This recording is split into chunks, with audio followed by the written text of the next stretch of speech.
A few years ago, I was helping out at a convention. Part of my role was I was facilitating a video game booth where people could come up and play various wrestling video games and such. Uninvited, unadvertised, Virgil shows up like he does with his table and his banner and all that good stuff.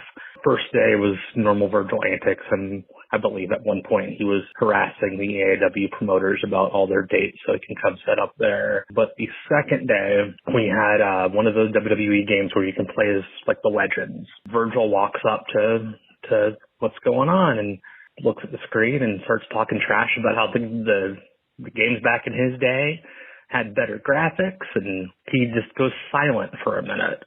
He's staring at the screen, and then he excuses himself. Very unlike Virgil, quiet, kind of somber. He goes out in the hallway. Thought it was weird. A few minutes later, I had a friend walk up to me and ask if I saw Virgil walking through the hallway, like rubbing tears out of his eyes. I'm like, no, what the? And then I kind of put two and two together. I thought about what was going on, and the match on the screen that was being played, it was like the British Bulldog, Andre the Giant, trying to remember who else. Nonetheless, it was 4 of his colleagues from like the 80s, 90s WWF era who had passed away. And I think in that moment, Virgil kind of realized, oh crap, these are my friends. I miss them. And we got like a weird, like in this little corner, there's like only 4 or 5 of us there. We got this moment of like Mike Jones, the human being, which like nobody ever gets to see. And I feel weird saying it was like a privilege because that's not the right word, I feel like. But like, I do think we very much forget that dude's a human being too. It's always stuck with me how strange of a situation it was to see like a walking meme kind of open the crack for a second and let us in to seeing whatever's going on in his heart. Yeah, believe me, I did an Art of Wrestling podcast with Virgil, and I was really, really hoping, like that was my goal, was to see this crack of who, I mean, you said Mike Jones. I would never say that. You know, I'd call him by his wrestling name. Who Virgil really is as a human being. Can I get behind him? Can I get into his head a little bit?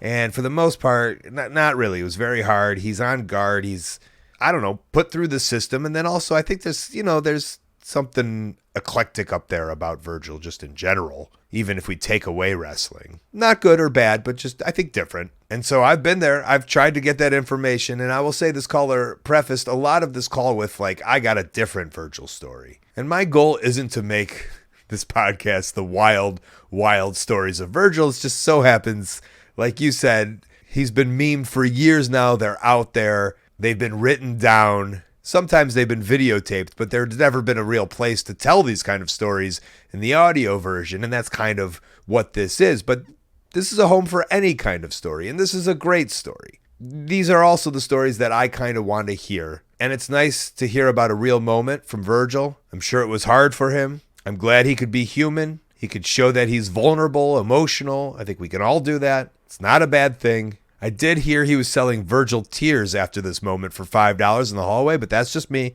That's what I heard. I don't know if you heard the same thing, but thank you very much for calling in a very nice and sweet story about our Wrestling Anonymous hero, Virgil.